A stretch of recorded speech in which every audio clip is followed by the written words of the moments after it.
Welcome to another episode of the Inner Temple, right here from the Mystic Mandala Center in Plano.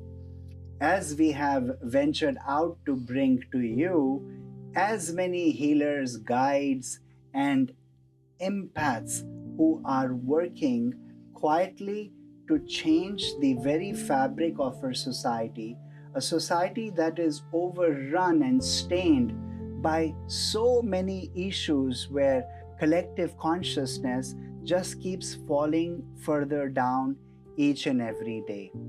Societal pressures, the things that we see on the internet, or the political framework of this world is really beginning to harass a lot of people who are not able to have coping mechanisms, and they eventually are finding their own solutions. Well, we are very fortunate that today we are joined by Dusty Burrows.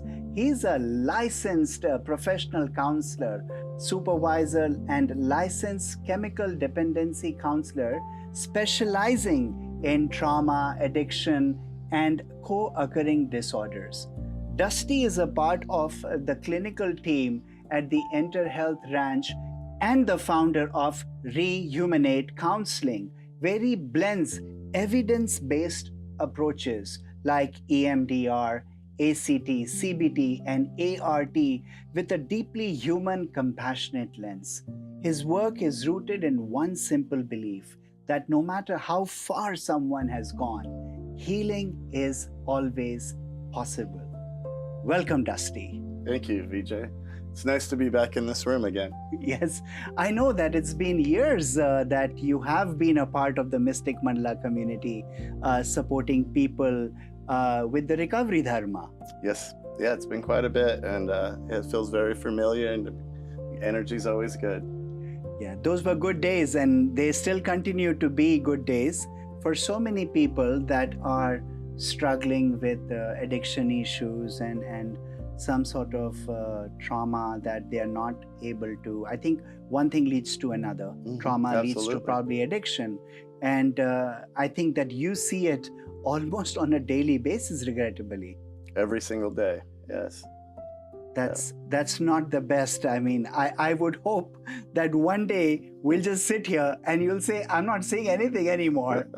That would be nice. I would happily hang up my professional hat if that would all go away.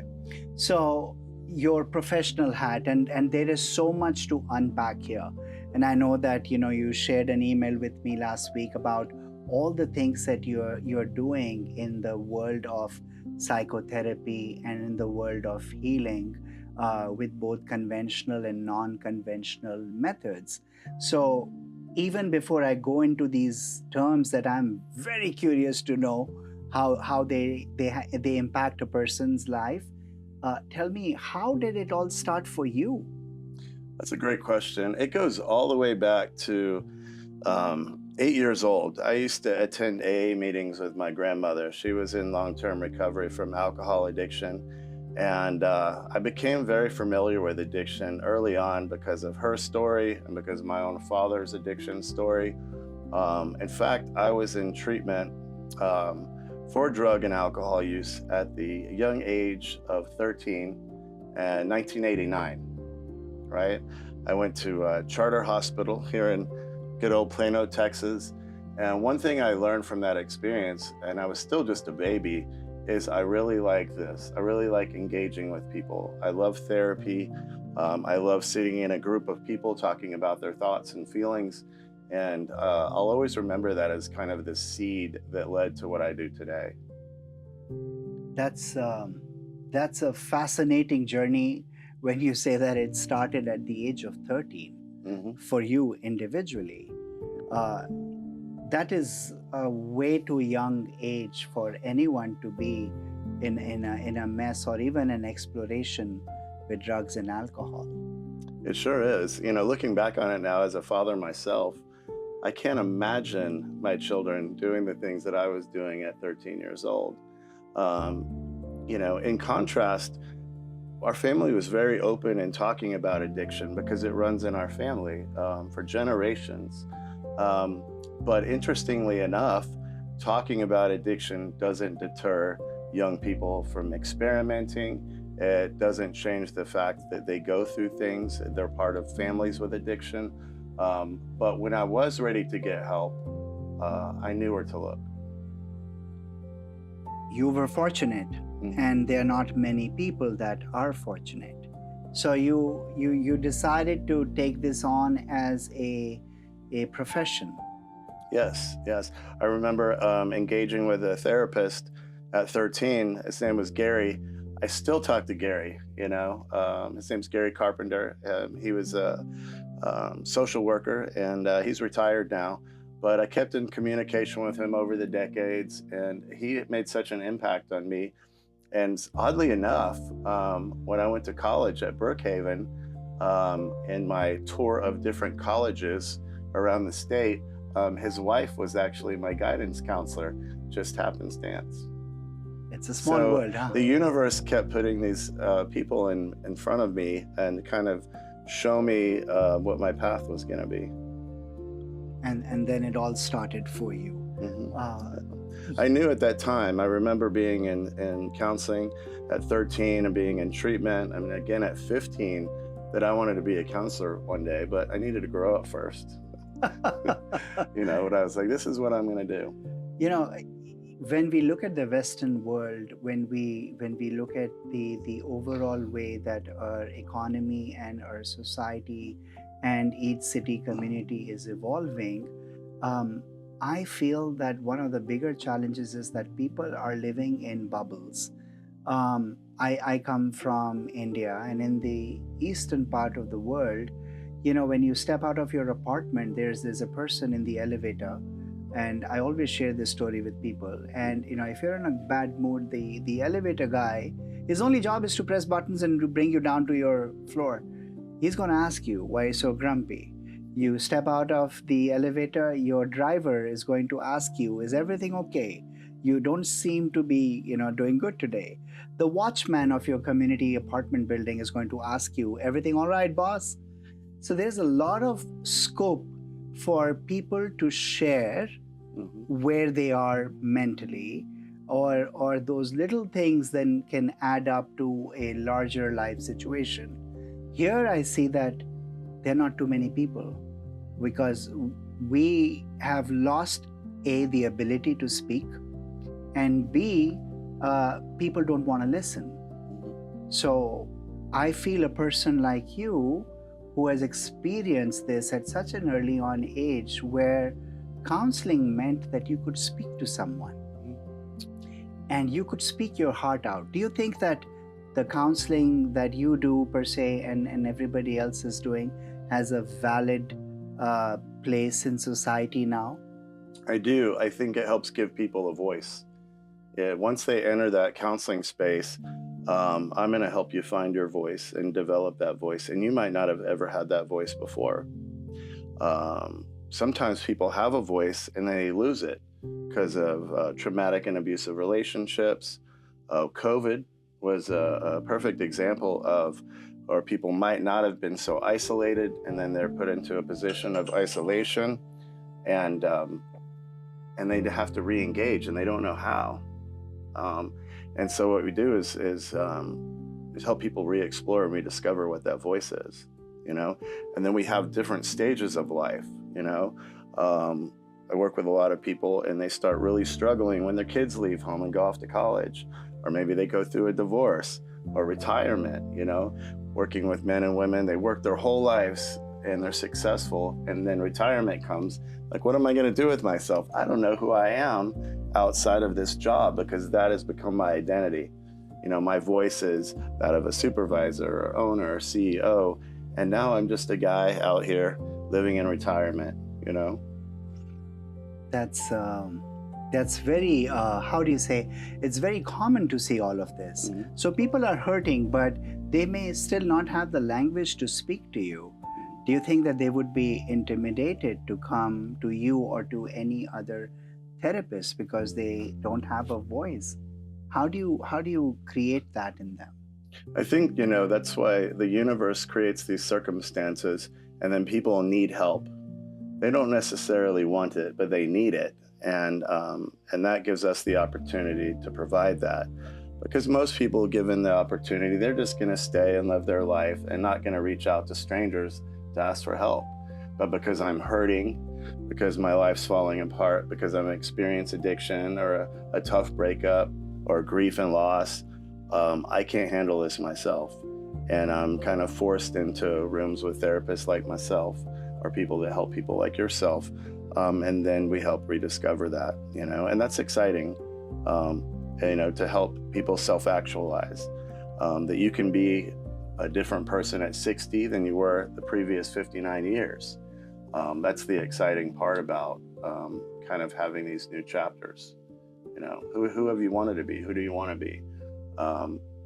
Example, for me, when I entered kind of my recovery journey, there was no going backwards. I just want to be the guy I used to be. When I started using, I was 13 years old. I wasn't trying to go back and be a child, right? So I had to develop into the man that I chose to be, which is the exciting part, but it's also really scary. I don't know who I wanted to be. But through the process of therapy, we get to figure that out. So what I hear from you so far is that there's like trauma, and then there is the use and the addiction. Mm-hmm. And then there are people who are on the crossroads of trauma and addiction. And isn't this very cyclic for them? Because the memory of trauma remains, which will bring them back to their addictive nature. Is this cyclic? Absolutely. Everything is cycling, right? We have relationship cycles, we have addiction cycles, we have behavior cycles, and we have thought cycles. If those are maladaptive, then we're going to end up hurting. We're going to end up sick. What we need to do is break those cycles and create new habits so we can have beneficial cycles. Putting it from like a REBT perspective, right, which is rational emotive behavioral therapy, I try to help them know that there's like a fork in the road. We have these events and triggers. I don't love that word trigger, but everybody knows what it means. You're activated, you're lit up. I have these feelings. Because of these feelings, they're going to sprout into stories. These narratives that I tell myself, these are either going to be healthy and adaptive or unhealthy and maladaptive, right? Confabulations, filling in the blanks on memories. It could be irrational beliefs, cognitive distortions. Those are one end of the road. And because I am reacting to that belief system, that's generally going to cause me consequences. We're trying to avoid that. That's the whole thing. If it wasn't for the consequences, people probably wouldn't end up in therapy. The other fork in the road is adaptive thinking. Now I'm responding to the adaptive thinking, and then I'm having healthy outcomes, right? So there's a clear fork in the road. So one of my kind of Dustyisms is we're trying to create first responders and not first reactors, right? So reacting is without thought. I think of a nuclear reactor. It's going to blow up, right? True that. Big problems. I think of first responders. What do they have? They have training, they run drills, they have the right tools, and usually there's going to be an improved outcome because of that. And that takes a lot of practice, right? So avoiding the reaction, moving into responding, and usually you're going to have a better outcome. And because the feelings are okay, and that's always the important thing to remember, whatever I'm feeling is okay. Whatever anybody is feeling is okay. But what we create in our minds that we're reacting to, that's where it gets unhealthy, right? So if I'm able to stop myself in that process and go, my thoughts aren't really aligning with my values. I'm in this thought cycle, and now I'm getting more upset, and now I'm either going to go drink, maybe I send an ugly text on my wife. There would be all sorts of things that I'm reacting to. I'm reacting to that story, not to those feelings, and not the actual event either. I agree with you wholeheartedly, and it's very interesting because just a few days ago, I made this presentation on life happening between your trigger and your response. Mm-hmm. And I think that the Dustyism exists in between this. Yeah. Because you can't, like, you can help like a client of yours, a patient, if you want to call them that. You can help them, but you can't stop the external triggers that are going to create issues within them. So I think the dustyism exists in between the trigger and the response. That pause, right? That And I think pause. we've all heard this on some level. The pause is the gift. It's the present, and it only exists in the present, right? So if I take that moment, those pauses are those opportunities to decide which way I want to go. Without that pause, it could go really bad. I agree. Okay, so now the main question, because when you sent me this email, you did not give me the full abbreviation, what it means, and I did not really understand. So for everyone out there that's going to be watching this video, we want to know from you, what do we mean by EMDR? What does it mean? What does CBT mean? What does ACT mean? And finally, I'm really stoked to learn, what is ART? I have seldom heard about this, not much.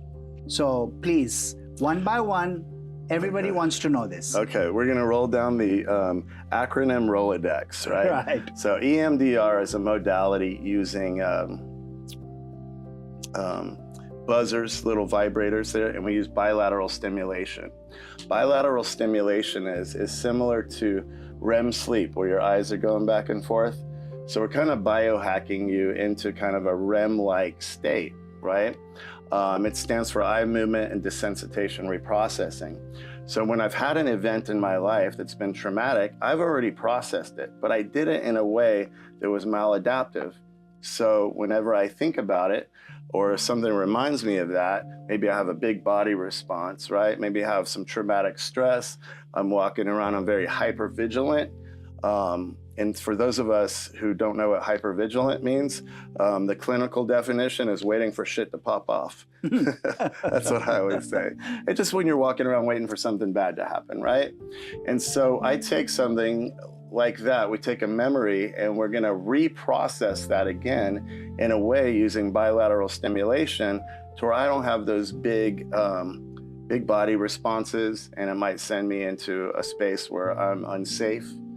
For example, if I have PTSD, I get triggered and all of a sudden I feel like I'm back in that moment again. That's gonna be not a good thing, especially if I'm struggling with addiction and things like that. So we reprocess it in a way that's going to be more adaptive to my life, right? All right. And it's kind of really interesting. We use little buzzers and light bars and things like that. So there's one, EMDR, and it's really good for trauma. Then we have ACT, which is acceptance and commitment therapy. I had mentioned REBT before. This is kind of another type of therapy like that. The way I explain it, you have the cognitive behavioral umbrella, and then underneath that, you have these different modalities, like REBT, under the CBT, and then ACT, acceptance and commitment therapy, and that's going to be very much values aligned. So when I was talking about earlier, the narrative and the story that I'm telling myself about an event, ACT tells me a couple of different things that I want to point out. One, are these thoughts align with my values, right? So if I'm triggered and I want to throat punch somebody and I go, no, Dusty, that's violent. I'm not nonviolent. That doesn't align with my values. I need to check my thinking, right? If I'm a sober person and I'm activated and lit up and I'm upset and then I want to go to the bar, I go, that's not aligned with my recovery values. I need to rethink my thinking, right? And it's also tapping into that equanimity, that calm in the chaos, and going, okay, I have to accept that I'm gonna do really tough things here. I've done tough things before, so I know I'm built for this, so I can do it again in this situation, which is what we refer to as radical acceptance. That's not putting a healthy, silver lining on it or some sort of toxic positive spin. It's going, this shit is gonna be tough, but I'm gonna do it anyway. I'm gonna get out on the other side of it, and I'm gonna affirm the badass that I am, right? So that's ACT from just a little snippet of that. Now, what's another one we were talking about? Well, we spoke about the CBT earlier on. Yeah, the cognitive behavioral therapy, and there's different versions of that, and that's just how our thoughts influence our behaviors, our cognitive thinking, goes into the behaving, and then how we're going to separate those things, right?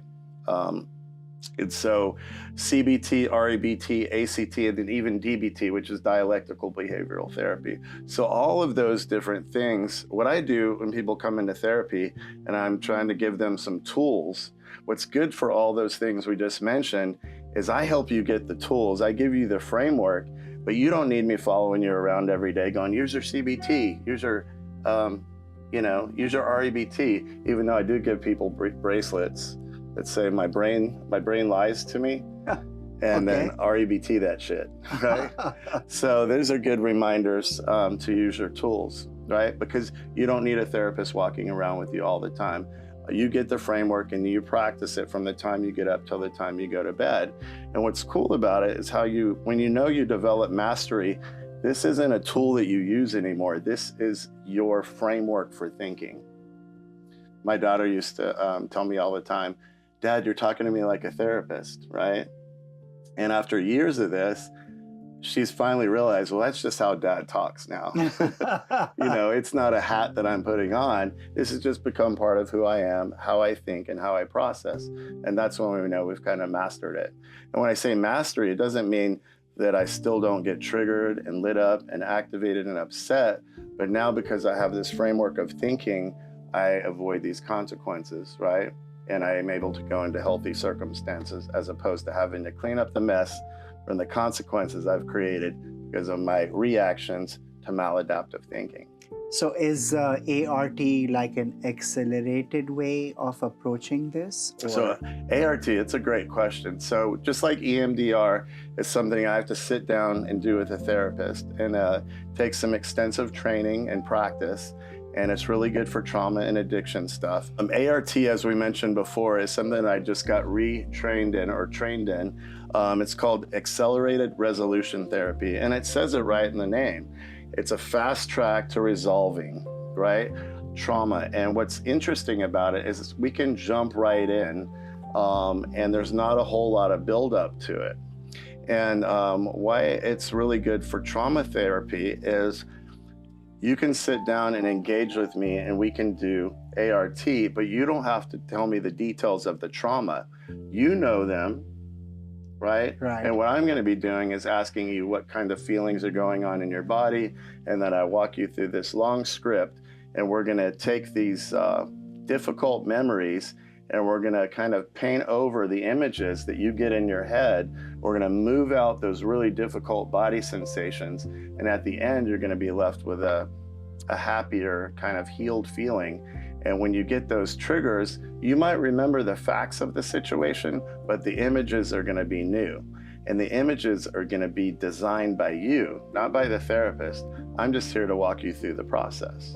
And it's really amazing how ART has helped transform some of the people I work with in just a very short time. That's brilliant. So as I understand these 4 therapies, it's more like with ART, you are reimagining your own memory because it may not have happened the way you're projecting it onto yourself. You are I think with CBT, you are able to realize that the trauma happened and there's a space between the trigger and my response or reaction. So it's to really get comfortable with what has happened, to digest it properly. And I think with the other processes, you are trying to work on the memory and have a separation between the person that is now and the person that experienced all of this. Yes. So I feel that this is all, am I right to ask you this, that this is all memory based, because every trauma and every addiction process a person is having in the now is coming from something in the past? Yeah, everything is so much influenced by the past. It could be recent past, it could be childhood stuff, So EMDR and ART, we're doing that sitting with a therapist in a very safe environment. And the other modalities, the cognitive behavioral therapies, you're walking around doing these therapies with yourself all day long. Those are the tools that you'll be using, right? When you get these triggers, when somebody pulls out in front of you, when your kids don't come home on time from school, all sorts of different day-to-day things. And what's empowering about it is you get to decide what those images are. I'll give you a personal example. I lost somebody very, very close to me years ago, and just thinking about her death would be very triggering. And I had images of the situations, and they were very disturbing and alarming images. And I went through one session of ART with a therapist here locally. And so whenever I think about her passing, I remember the new image that I created in my head. And it was really comforting because the new image is peaceful, it's beautiful, and I created it. It came from me, my brain designed that. And there's something special about that. Wow, that's And that was 1 hour, really. Okay, so 2 questions here. They're back to back. Bear with me. I have never been to therapy, and I thank God. I think I just got lucky. Or I would say that I have fantastic shoot the shit friends. So I kind of never needed the therapy. But how does one know that, okay, I'm at a point where I'm really struggling and I need to take some affirmative steps forward in my life? And how does the process start? Like, I'm sure people who are watching this video, some of them may not know that they have anger management issues, or they have, I don't know, a short fuse, if to put it another way, or they may have sex addictions or alcohol addictions. And, I know friends, and then they don't want to say that, yes, they don't want to acknowledge this. How does one find a person like you? How does one know that there is a need in me to find someone? And I've never heard the term ART before. How do I even get to this? That's a good question. Oftentimes, finding treatment, finding a therapist, people aren't sure how to navigate this. It's really hard, especially when somebody needs drug and alcohol rehab, or they have a severe and persistent mental health issue, and they get on the Google and all these different things come up, and it's very confusing, right? So what I always recommend is reach out to somebody that might know a therapist and have them connect, right? Whether you're my client or not, anybody from anywhere in the world can reach out to me, and I will help you find a therapist, right? I will help you find a treatment center. But going back to the original part of your question is, how do I know I need help? True. Right? Is you start to kind of, how am I feeling on a day-to-day basis, right? There's all these different things. Am I navigating the life the way I did when I was my most happy, right? Did I stop exercising? Did I stop engaging in social activities? Did I start eating poorly? Am I drinking more? Am I smoking more? Am I isolating? That's a big one, right? People are like, well, how do I know if I'm isolating? I like to be alone. Well, that's solitude, right? If I'm like, well, I'm going to take a me day, I'm going to grab a bath and hang out and order a pizza and watch a movie because I just need a break from peopling. That's some solitude. That's good stuff. We all need a break from peopling sometimes. I do that. Yeah, it's great. And that's a healthy thing. But if I spend too much time alone, it can turn into isolation. I think that's what happened with a lot of people during COVID. At first, it was like, oh, okay, I don't have to go into the office. This is kind of nice. But then all of a sudden, when it was time to re-engage, there was a bit of an agoraphobic nature to things. Like, oh, I don't want to go back out there. That scares me. I'm going to have to go re-engage with people. And so it's not healthy to spend too much time alone. So isolation versus solitude, right? And checking what we call in therapy ADLs, activities of daily living. Am I taking good care of myself? What's my hygiene look like? What's my overall mood? Am I irritable, right? And do I feel sad and hopeless? Oftentimes that's going to be indicators. If you have people around you, they're probably telling you some things you just haven't listened to yet. So if you re-engage with them and go, oh, people had been telling me some things for a while, but we just kind of went in one ear and out the other, because people will give us some feedback, but maybe we're not ready to hear it yet. Ask the people in your life, how do you think I'm doing?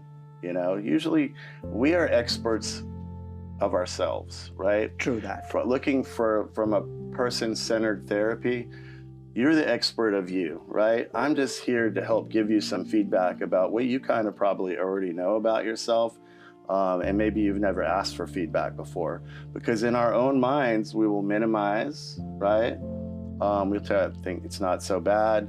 We'll make some excuses. I'll get to that later. Or we just don't think we're as important enough as we need to seek help, right? If I don't feel good about myself and I don't love myself and I don't feel like I'm enough, I might not believe I deserve help, right? Oh, that's for other people. They're more deserving than I am. And that's a whole nother issue too, right? That we get into about feeling like we're not enough. And if I don't ask for help and I don't receive the help, then it just kind of proved to myself that I'm not enough. And so all these different things around circling in my head, as we were talking about earlier, this committee in my head of my fears, my insecurities, my beliefs, the negative ones that I'm not enough and I'm unlovable, all of a sudden they're overriding the intelligent part of me, the prefrontal cortex, I like to call it the brain CEO, right? They're saying, no, we don't need to do all that. They're outvoting the logic. Right? So we have to re-engage with that prefrontal cortex and go, no, I need to take care of me. I need to go get some help. Before we get to the information where you can find Dusty, I would also like to share with you that if you're struggling with any mental health issues, you're struggling with addiction, and you've heard this, it's a cliche sounding statement, but there is help available. We'll drop a few links right below this video that you can click on and you can get help. There are like 24/7 helplines available. So please don't hesitate and allow a medical professional to help you assess your situation. What Dusty is sharing with us, and we are so grateful that you are here today, because this is getting more and more rampant with modern society. And I don't know how much modern we are getting, but nobody seems to be talking with each other. We are just on our phones. These are supercomputers. Like, you have everything here, and they're rather entertaining. So people are losing the ability to strike a conversation with people. That old world charm, even though we are in Dallas, Texas, that's slowly fading away. Yes. So it's beginning to be more of a challenge for the generations that are coming. And I feel sad that it's our generation and the one before us that has created all of this for the generations to come, and they have to cope with it. So when we speak about coping mechanisms, is it something that I know that you shared about CBT and these sort of disciplinary laws that a person follows and kind of analyzes for themselves what's right, what's wrong.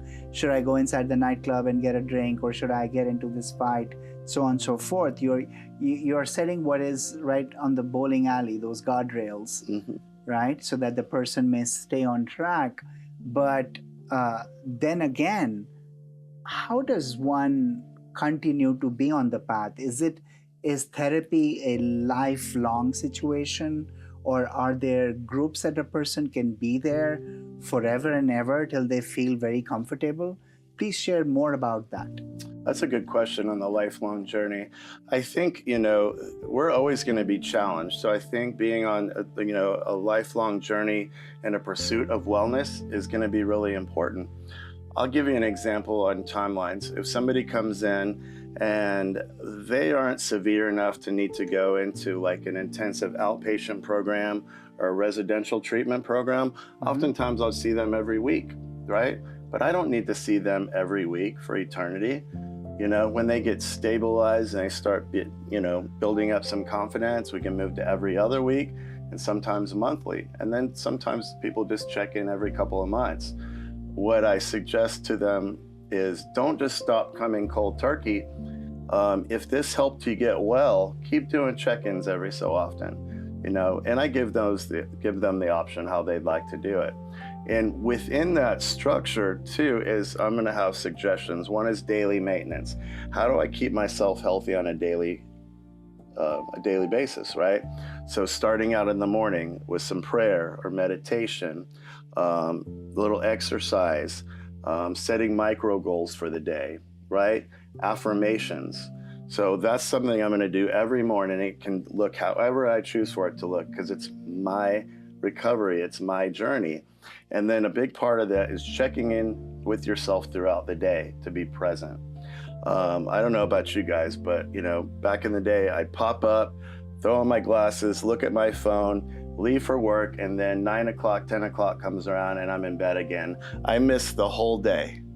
I know I'm doing things, but I wasn't present for myself. Right.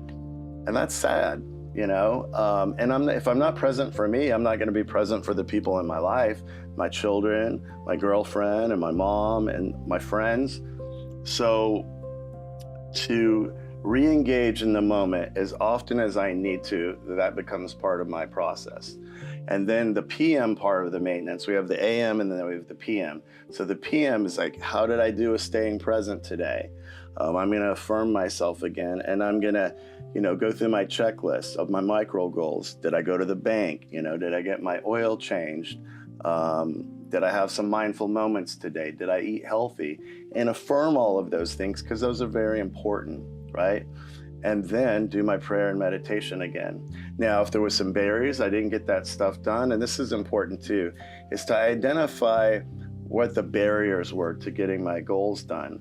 And not to be mean to myself about it, just go, what was the barrier today? Was it a time management issue? Did I find myself a little sad and unmotivated today? How can I remove those barriers tomorrow so I can do it a little bit better? I think you saw me post up the 1% goals the other day. Let's try to just be 1% better than I was yesterday.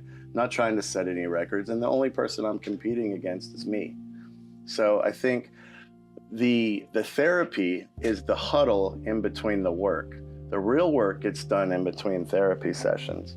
So the longer somebody sees me in therapy will depend on how much work they're doing in between sessions.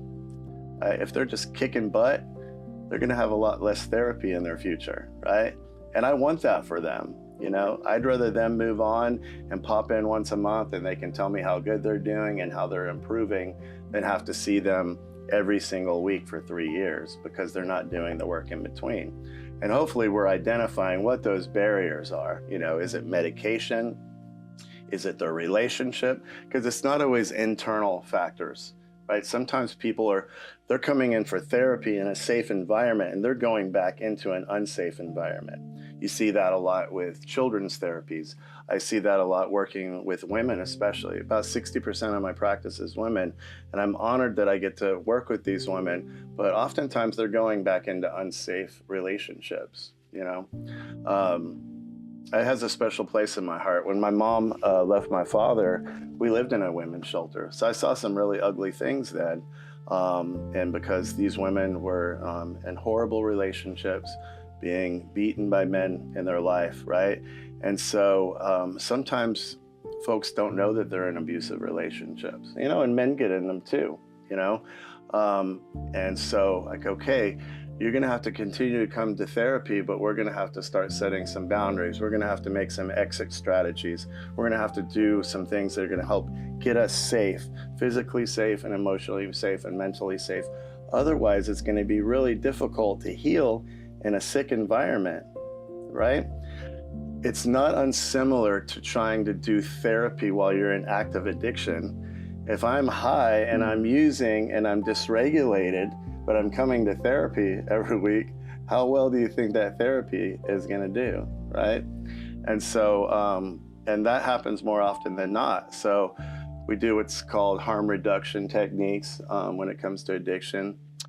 So on the subject matter of harm reduction, which is kind of a controversial topic in some circles, traditionally, there was only one way to do addiction. You either got sober, complete abstinence, or you were in full addiction.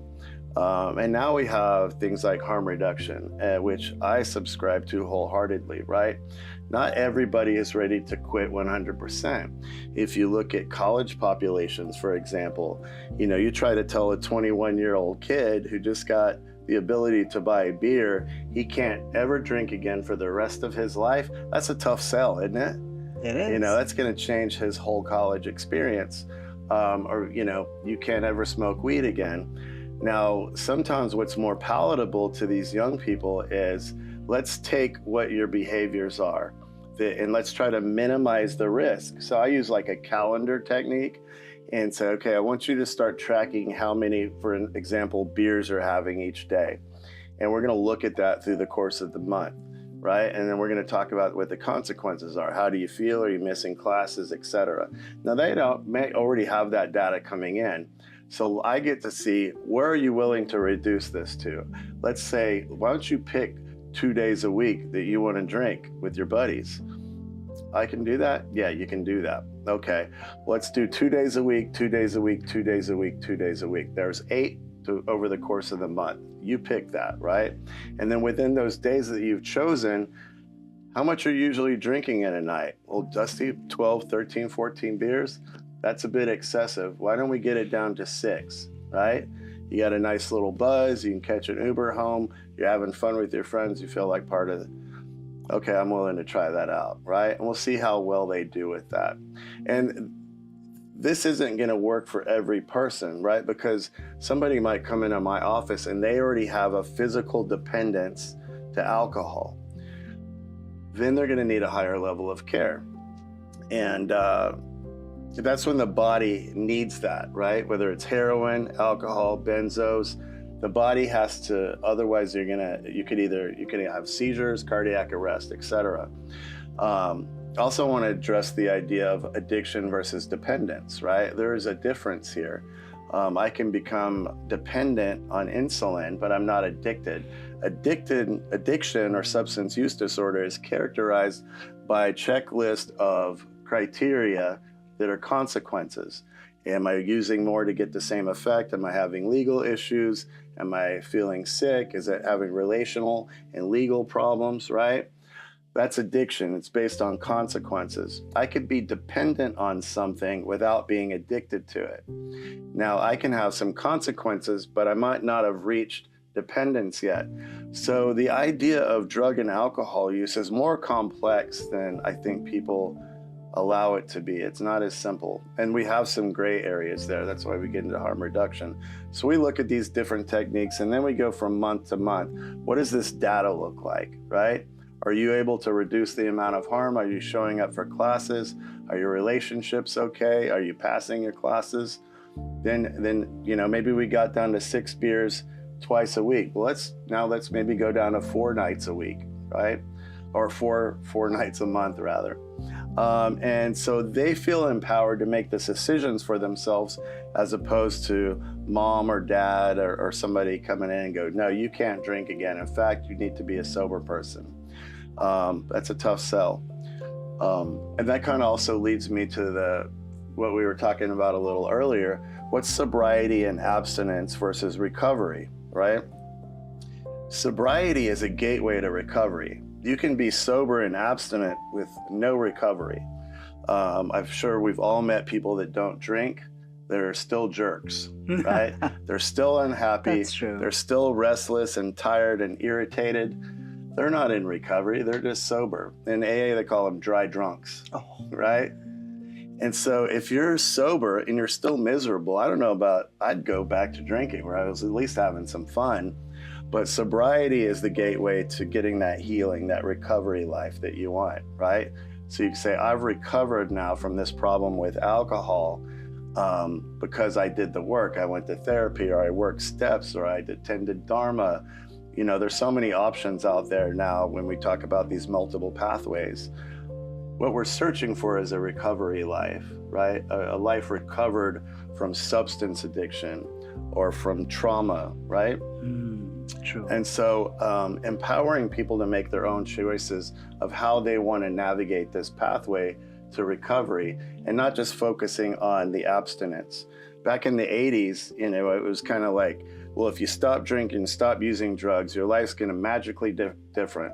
So we're just going to focus on you not putting substances in your body. That's the easy part, right?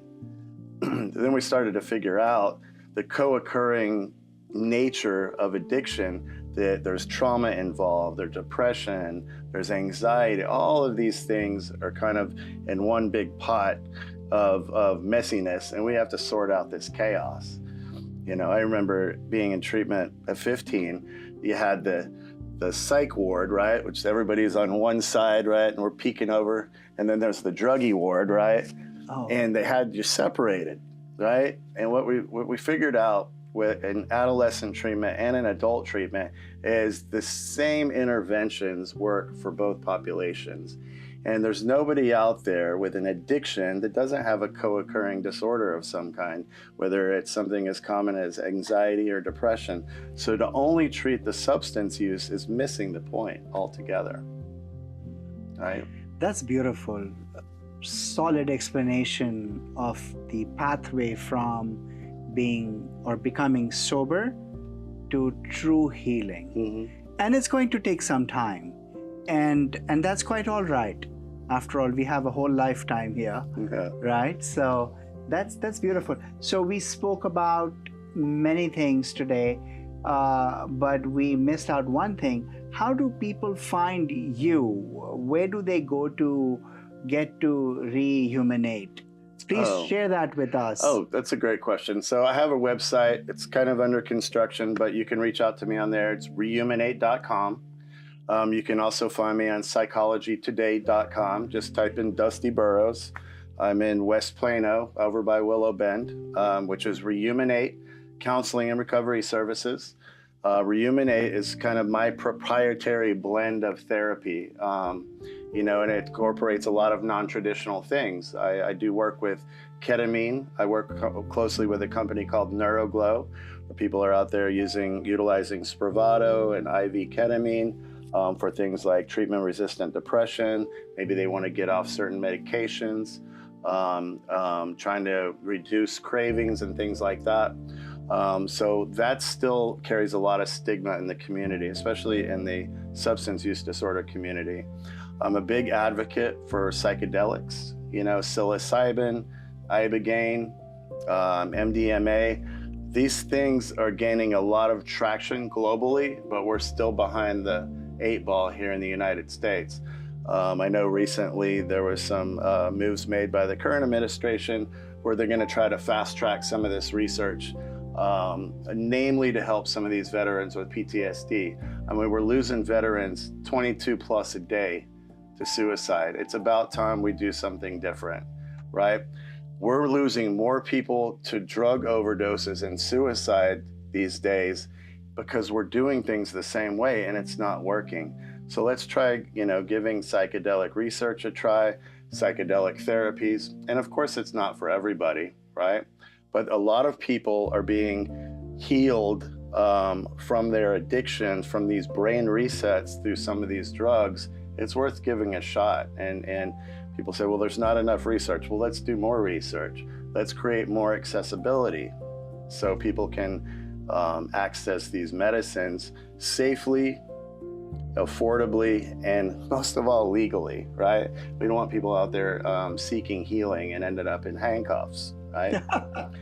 So, well, that goes into one of my last questions, and you already shared that the use of psychedelics and what the current administration just released as I think an attempt to work with ibogaine, and you see Joe Rogan standing next to the president. It's hilarious, but when you see when you experience the seriousness of the situation, you are in awe that, okay, now there is a lot of recognition. Do you think that this is where treatments are heading, more holistic in nature, more plant-based, or is it an alternative solution to something that is been there for so many years, like a curse, like this addiction? I think we're definitely moving in that direction. I think there's going to be a time very soon where we don't even call it alternative anymore. We might call it non-traditional, which is kind of ironic because plant medicines have been around a lot longer than pharmaceuticals. But as the increasing distrust grows in big pharma, we're going to see people exploring other avenues, right? So people don't have to get on an SSRI or other psychotropic medications for the rest of their natural life. They can go off into an iboga treatment center or a psilocybin retreat or microdose and get much more healing without having to be on a substance that they potentially get addicted to or that they have to titrate off of for months at a time. It just seems very obvious to a lot of us, but there's still a lot of stigma. We still have a lot of work to do, but I think we're moving in the right direction. Portugal has done big things with legalization. Australia has legalized MDMA for therapeutic use. That's a whole country that has decided, yes, we're going to give this a try because it's helping people with post-traumatic stress disorder. Different states have tried it, but it takes a lot of planning to do it right. I think Oregon kind of jumped in a little too soon with their legalization and psychedelic efforts without the infrastructure that it needs, which isn't surprising me based on what I know about Oregon. But I think we can do it right. I think Colorado is making some good strides in their efforts to incorporate psychedelic medicines and plant medicines into the therapy space. It's just going to take the right people at the helm. Hopefully big pharma doesn't put all that in a chokehold and kind of water everything down. But I think good things are on the horizon in the healing world when it comes to psychedelics. It's helped me tremendously. Psilocybin has been a big part of my healing. Ketamine infusions, it's been a little over 2 years ago. I did 6 infusions in 4 weeks for post-traumatic stress disorder. It was a game changer for me. And being kind of, my nerd brain, I wanted to see what the long-term effects were. So I didn't do a 7th infusion for a whole year. And I noticed huge differences in my mood, my regulation. And then I did a 7th infusion and it was very pleasant. And after the 7th one, I was like, I don't think I need to do that anymore. I feel like I'm where I need to be with that. And that's just my experience. That was an indicator to me that this medicine did what it needed to do for me. And then I'm not out continuing to seek it over and over again. But when you utilize these medicines aren't magic pills. We want to do kind of involve ourselves in holistic wellness. I want to make sure I'm getting enough sleep at night, that I'm not abusing drugs or alcohol, I'm not in active addiction. Make sure I'm drinking enough water, I'm putting good things into my body, right? If I'm doing these things, the efficacy of those medicines are going to be much greater. And also I need to be incorporating therapy and integration. I was listening to a video earlier and they were talking about kind of the psychedelic revolution of the 60s and things. They said, what was missing there? We were getting all of this great information and experiences from these people trying these things, but it lacked therapy and integration. What do I do with this spiritual knowledge now? What do I do with this knowledge of myself and how I see myself and that my ego has died, right? There was nobody to kind of help them navigate that, right? So it was kind of, the work was left undone. So hopefully we can learn from some of the mistakes of the past and really incorporate the holistic wellness and the integration and the therapy into the psychedelic space so we'll have the best outcomes possible for folks. I surely hope so. And I'm one to trust the process. You mentioned the 60s and 70s. So there was a very prominent meditation figure by the name of Ram Dass. Mm-hmm. And he went to India in the 70s. And then he found his guru, Neem Karoli Baba. And Baba got to know that Ram Dass is searching and seeking everything from all the psychedelics that money can buy in that part of the world.